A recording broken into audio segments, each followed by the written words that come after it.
Greetings, art lovers, and welcome to the fourth and last of our sneak peeks at some of the featured works offered in this, the 37th annual art auction here at the Rockport Art Association and Museum.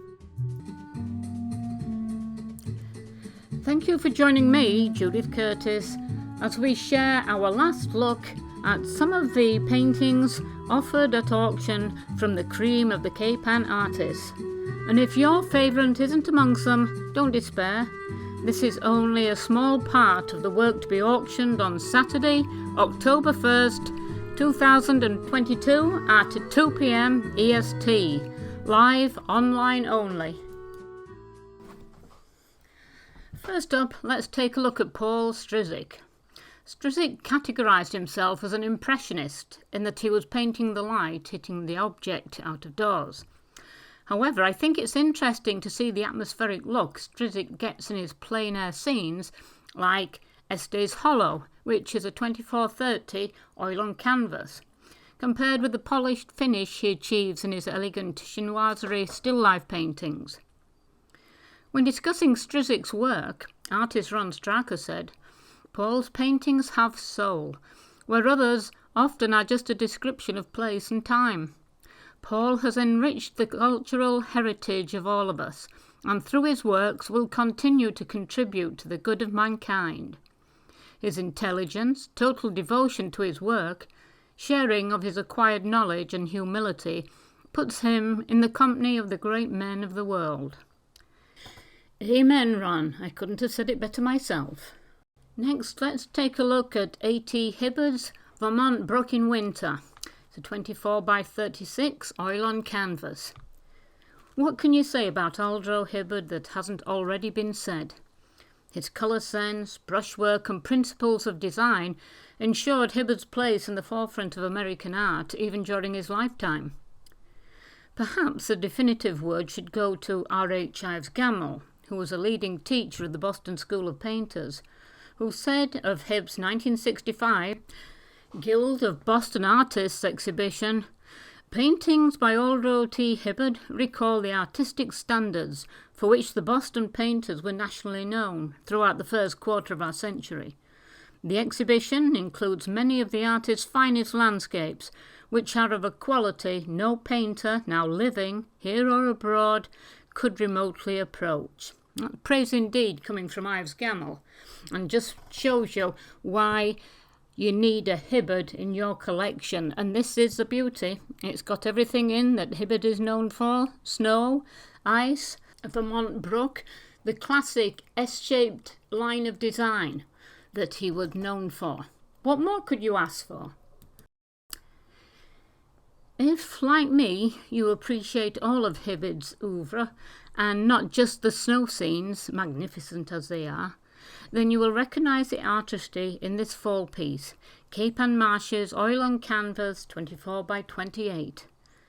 I think this must be an early piece, going by the broad brushstrokes put down one beside the other in the foreground. It could be that this was created around the time Hibbard was switching from broken colour to a more fluid impressionist style. The painting is beautifully executed and the fall colour is somewhat understated, so it doesn't appear garish. We can see the classic S pattern in the midground, leading the eye from foreground to distance. And the fact that the artist chose to have only a small strip of sky at the top helps create an intimate view rather than a panorama. And back we come to founding member and benefactor of the Rockport Art Association, as it was in Sereno's day, in this painting In for Repairs, 10 by 12 oil on board.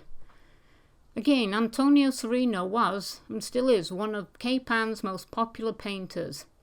His natural painting manner shows a profound understanding of composition and skillful craftsmanship in handling oil pigments. He was a keen student of nature and painted plein air his entire artistic career.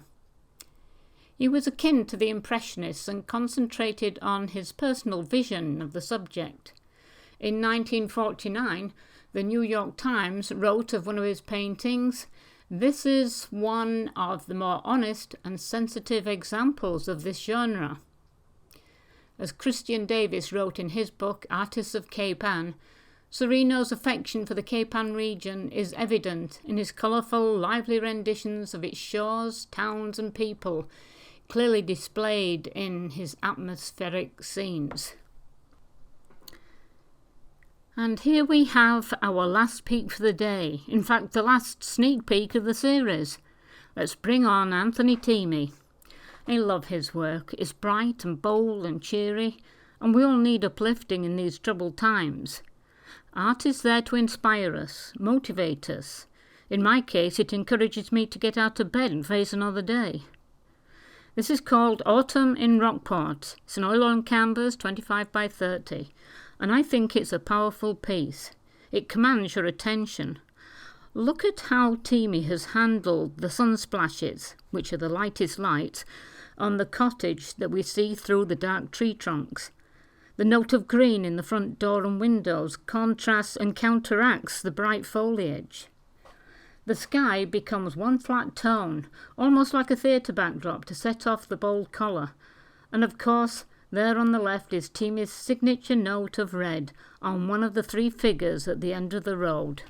Classic. Well, that's it for me.